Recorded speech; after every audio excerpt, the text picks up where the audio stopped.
Shalom everyone, मैं मोनिका हंस एक बार फिर से लेके हाजिर हूँ प्रोग्राम तेरी बादशाही आई। जैसे कि आप सभी जानते हैं कि इस प्रोग्राम में हम आप सबके लिए लेके आते हैं खुदावन के वचन को और जानते हैं खुदावन की बादशाही से जुड़ी हुई बातों को। जैसे कि फर्स्ट एपिसोड में हमने जाना कि खुदावन की बादशाही क्या है, what is the kingdom of God. तो जैसे कि हम सभी जानते हैं कि ये जो धरती है, ऑल ओवर यूनिवर्स है, इसका नाश होने वाला है और बहुत ही जल्द प्रभु यीशु मसीह हमें वापस लेने आने वाले हैं ताकि हम उसकी महिमा में, उसकी ग्लोरी में उसके साथ वापस जा सकें। और आज हम बात करेंगे कि इस धरती पे रहकर हम किस तरह से खुदावन के कामों को आगे लेके जा सकते हैं, किस तरह से उसके किंगडम को बढ़ा सकते हैं। सो फर्स्ट ऑफ ऑल कि जब भी हम खुदावन की बादशाही की बात करते हैं तो the kingdom of God is कि परमेश्वर हमें एक ऐसा किंगडम देते हैं जिसका राजा कभी मरता नहीं है। तो इसी के साथ जब हम देखते हैं कि प्रभु यीशु मसीह इस धरती पे आए तो उन्होंने सारी चीज़ें सही क्रूस पे अपनी जान दी और हमें ये अथॉरिटीज़ दी है कि हम शैतान के किंगडम को, डेविल के किंगडम को नाश कर सकें। लेकिन आज हमारा ध्यान कहाँ पे है? आज हमारा ध्यान यही है कि हम अपने कामों में बिजी हैं, कि हमारा जो अपना फोकस है वो इसी चीज़ पे है, इसी बात पे है कि हम किस तरह से खुदावन के कामों से हट के अपने बादशाही पे काम करते हैं और work on our own kingdom, right. तो हम जब देखते हैं तो मोस्टली हमारा ध्यान यही होता है कि फेम, प्राइड, नेम, तो हम ये चीज़ों पे हमारा मोस्टली हर एक पर्सन जो इस धरती पे रहता है तो मोस्टली वो उसका जो मेन फोकस है, उसका फोकस जो है यही है कि किस तरह से वो अपने किंगडम को कायम कर सके,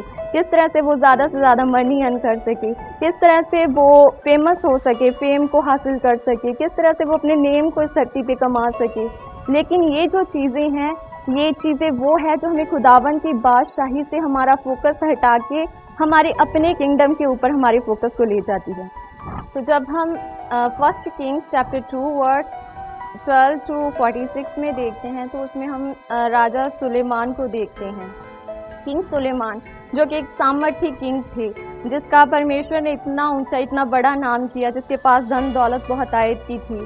तो वो एक सामर्थी राजा होने के बावजूद भी किस तरीके से गिरे जब उनका ध्यान खुदावन की बादशाही से हटके अपने किंगडम, अपने नेम, अपने फेम और मनी पे हो गया।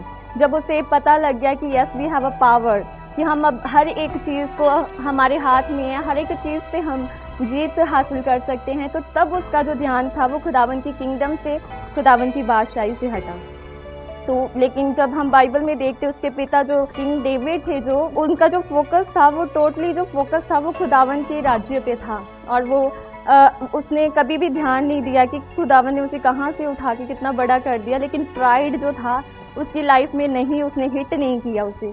तो इतना दौलतमंद होने के बावजूद, इतना फेमस होने के बावजूद उसका जो फोकस था वो ये था कि किस तरह से वो खुदावन के कामों को इस रीति के साथ कर सके कि परमेश्वर का जो फोकस है, परमेश्वर की बादशाही है जो इस धरती पे लेके आ सके। हम देखते हैं कि जब वो पाप में भी गिरा, जब उसने सिन किया, तो मोस्टली जो दाऊद था वो खुदावन के हुजूर गया, क्योंकि उसका जो टारगेट था, जो उसका फोकस था वो गॉड्स किंगडम था। जब वो परमेश्वर के राज्य के लिए काम करता था तो परमेश्वर ने उसे और ज़्यादा महिमा, ग्लोरी से भरा। हमारा फोकस सब चीज़ों से हट के उसके किंगडम की ओर होता है तो परमेश्वर ऑलरेडी हमें दुनिया के सब आशीषों को देते हैं, लेकिन द मेन पॉइंट इज़ क्या हमारा फोकस जो है वो खुदावन की बादशाही पे है या अपनी ओन बादशाही पे है। तो हमेशा जो फोकस है अपना खुदावन की बादशाही के लिए रखें, खुदावन के कामों के लिए रखें, तो दुनिया की सब चीज़ें जो है आपको पीछे पड़ के मिलेंगी। हालेलुया। मेरा ईमान है परमेश्वर आपको ब्लेस करेंगे और अपनी बादशाही के लिए इस्तेमाल करेंगे और आप ज़्यादा से ज़्यादा जो आपका फोकस है, आपका टारगेट होगा वो यही होगा कि आप खुदावन के कामों को कर सकें। Stay blessed in Jesus name.